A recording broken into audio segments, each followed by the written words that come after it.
देखिए, जो अग्निपथ योजना है और जो अग्निवीर भर्ती कर रहे हैं, जो पॉलिसी आई है, वो ना तो देश के हित में है, ना युवाओं के हित में है।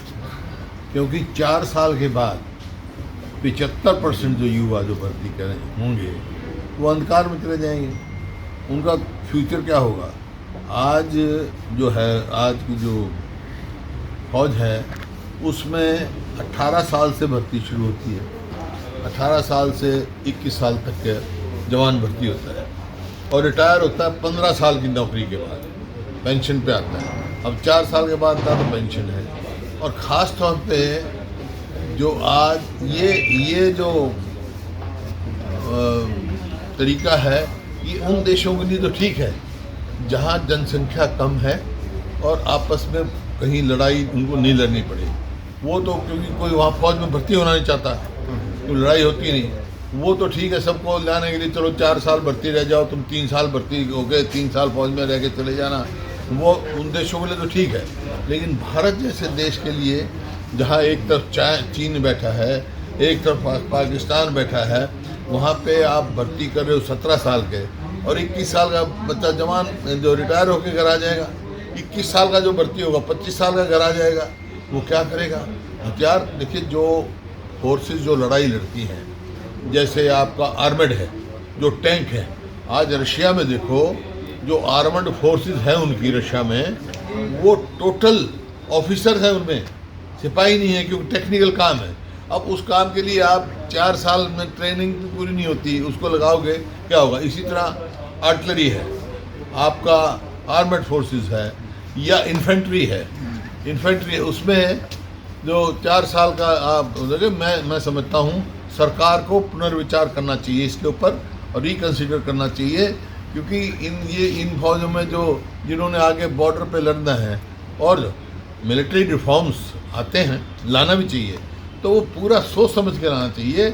एक कोई ऐसा पहलू पकड़ के उसको पहले देखना चाहिए क्या इम्पैक्ट होगा, जब चलना चाहिए। सीधा आप इन्फेंट्री में भी, आर्टिलरी में भी, आर्मड फोर्सेस में भी, और कम्बैट जो फोर्सेस हैं, जो पैरा ट्रूपर्स हैं, जो कि कितने तजर्बे के बाद कैसे चाहिए, उसमें 4 साल का ट्रेनिंग में 4 साल का कुल वो है, उसमें समय है जिसमें 6 महीने। योजना को तुरंत वापस ले, क्योंकि ये योजना ना तो देश की सुरक्षा, जो देश चारों तरफ से दुश्मनों से घिरा हुआ है, उस देश की सुरक्षा के लिए, क्योंकि एडहॉक रूप में ये 4 साल के लिए पहला साल तो ट्रेनिंग में जाएगा, तो ना तो देश की सुरक्षा के हित में, ना राष्ट्र हित में है, ना ही उन युवाओं के भविष्य के हित में, जो युवाओं, और ये ना सिर्फ उनके भविष्य के अहित में है, लेकिन उनकी जो पवित्र राष्ट्र के लिए समर्पण और संकल्प लेने की जो भावनाएं हैं, उनका अपमान मैं इसको मानता हूं।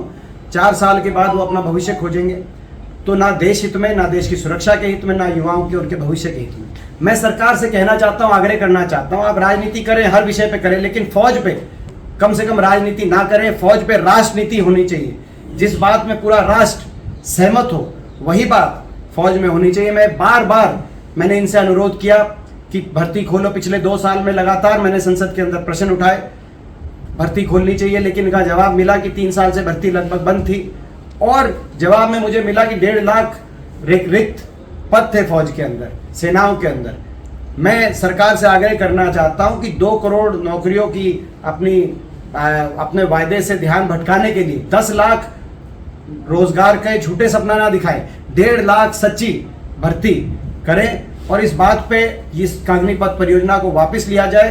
अगले आने वाले संसद के सत्र में व्यापक चर्चा हो देश की सुरक्षा और फौज की भर्ती को लेकर। ये मेरी मांग लेकर मैं प्रधानमंत्री जी और रक्षा मंत्री जी को आज मैं चिट्ठी भी लिख रहा हूँ। देखिए, ये जो जिस प्रकार से जो हो रहा है पिछले 3 दिन से, ये कहीं ना कहीं लोकतंत्र का गला घुटा जा रहा है, क्योंकि लोकतंत्र में विपक्ष का एक स्थान होता है।